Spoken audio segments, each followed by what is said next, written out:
Le voyant numéro 2 reste allumé après avoir démarré et desserré le frein à main. Il signale un problème au niveau du frein à main, réponse A, du liquide de frein, réponse B. Je pars tout de même en circulation. Oui, réponse C. Non, réponse D. Quels sont les risques? Ce témoin indique que le frein à main est serré ou une baisse importante du liquide de frein, s'il reste allumé après avoir desserré le frein à main. Une baisse de liquide allonge la distance de freinage. Je ne pars pas en circulation et fais intervenir rapidement un garagiste sur le circuit de freinage. Bonne réponse, B et D. Je m'arrête, réponse A. Je ralentis, réponse B. Je passe dans la voie de gauche, réponse C. Je garde le pied devant le frein, réponse D.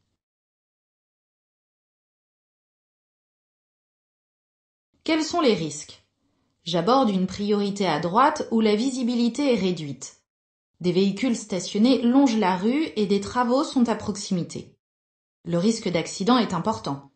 Je ralentis et garde le pied devant le frein. Lorsque je serai sûr qu'aucun usager n'arrive, je franchirai l'intersection. Il n'y a aucun intérêt à passer dans la voie de gauche.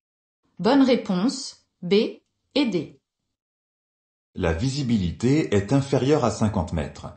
Je circule au maximum à 70 km/h, réponse A. À 50 km/h, réponse B. En plus des feux de brouillard avant, j'utilise de préférence les feux de croisement, réponse C, les feux de position, réponse D. Quels sont les risques? De ne pas détecter la présence d'autres usagers. En cas de ralentissement brusque, je risque de réagir beaucoup trop tard et de ne pas pouvoir m'arrêter avant l'accident. Je ne dépasse pas les 50 km/h. Afin d'être plus visible, j'utilise les feux de croisement en plus des feux de brouillard avant. Bonne réponse, B et C. Ce panneau indique une interdiction aux cyclistes de circuler, réponse A. Une fin de bande cyclable, réponse B.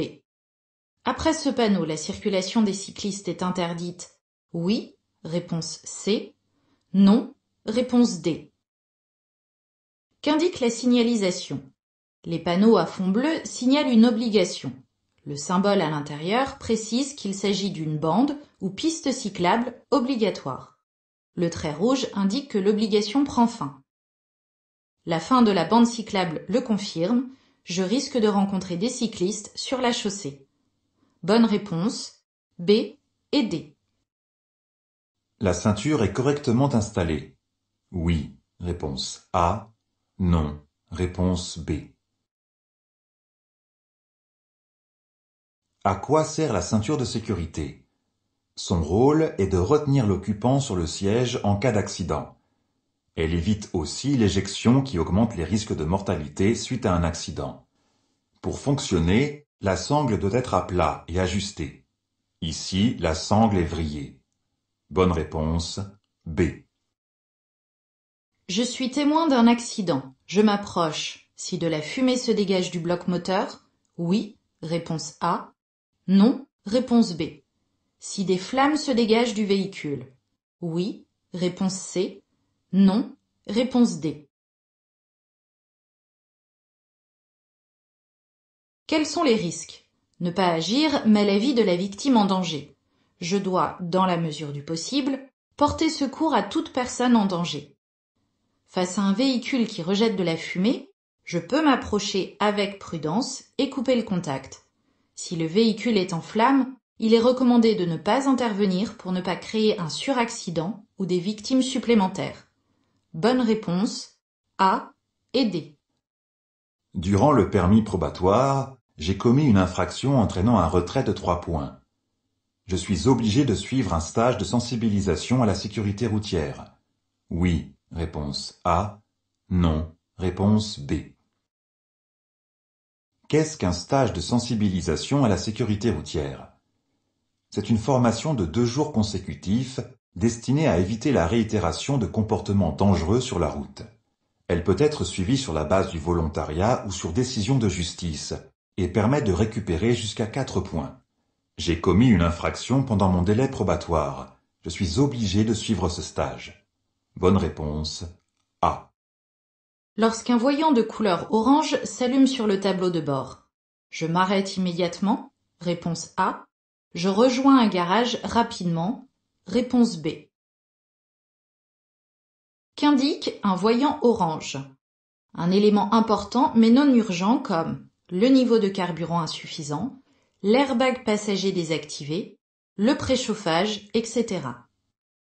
Toutes ces indications ne nécessitent pas un arrêt immédiat, mais je rejoins dès que possible un garage pour faire le plein par exemple. Bonne réponse B. Si mon passager n'a pas attaché sa ceinture, je risque une amende.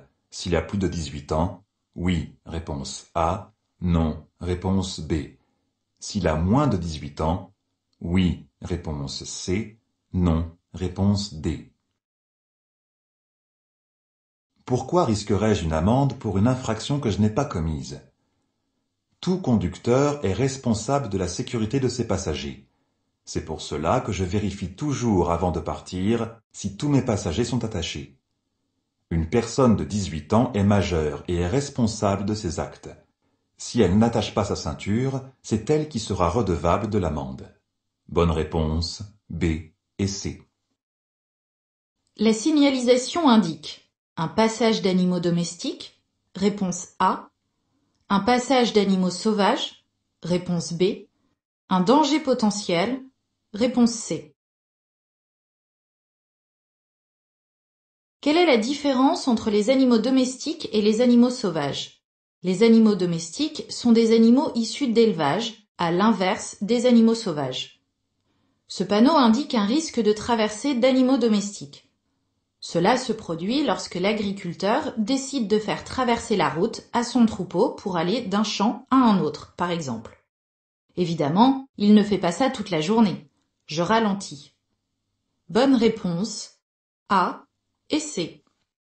En circulation, un voyant rouge indique un élément dangereux, réponse A. Une anomalie de fonctionnement, réponse B. Un voyant orange indique un arrêt obligatoire, réponse C. Une autorisation de circuler encore sur quelques kilomètres, réponse D.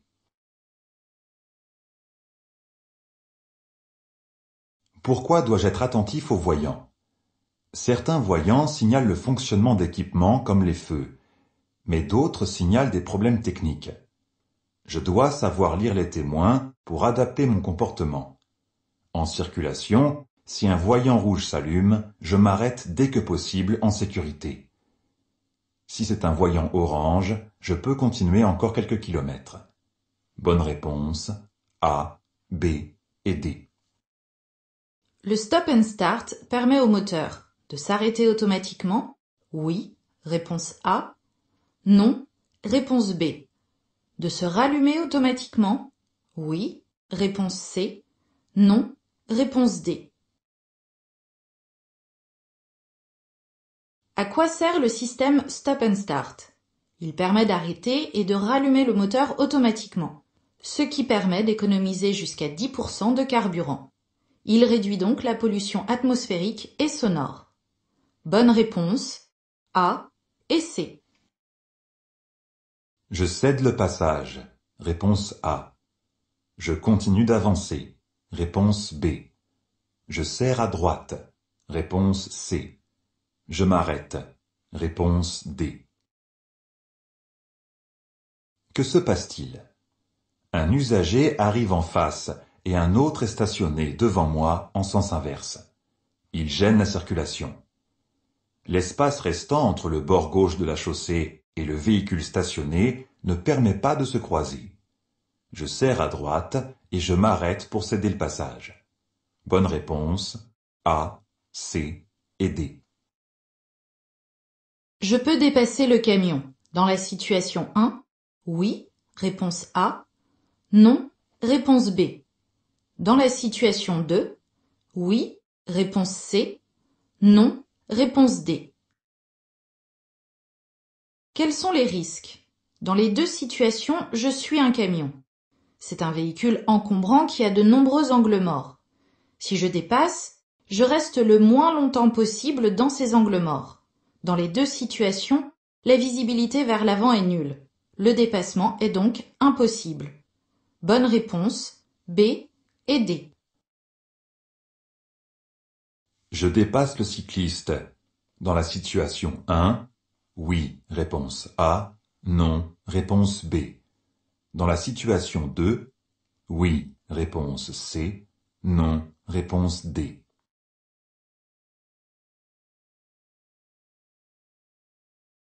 Que se passe-t-il? Un usager arrive en face et je longe une bande cyclable où un cycliste circule. Dans les deux situations, ma voie est suffisamment large pour dépasser le cycliste, en maintenant un bon intervalle latéral de sécurité et sans chevaucher la ligne centrale. Je dépasse avec prudence. Bonne réponse, A et C. Je suis bien placé si je circule. Dans la situation 1, à 60 km/h, réponse A. À 80 km/h, réponse B. Dans la situation 2, à 60 km/h, réponse C. À 80 km/h, réponse D.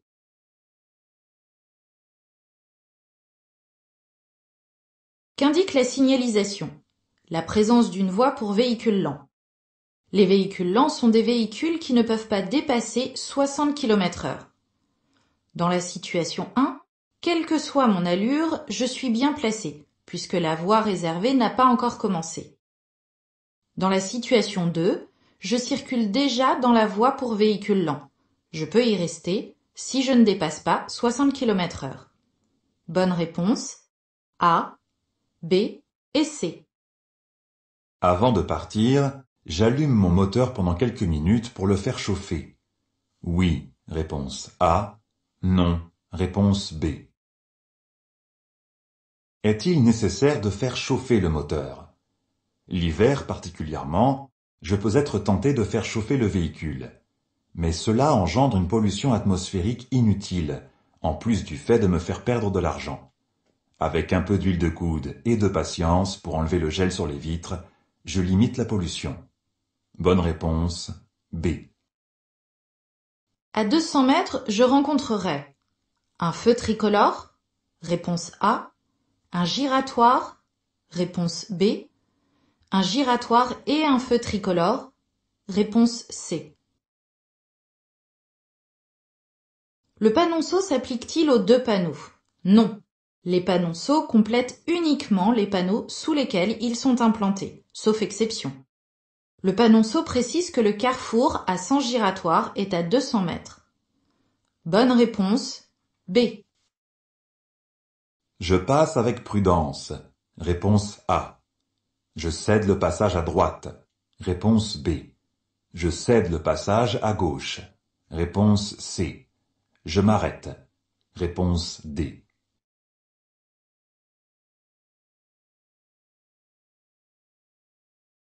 Que se passe-t-il?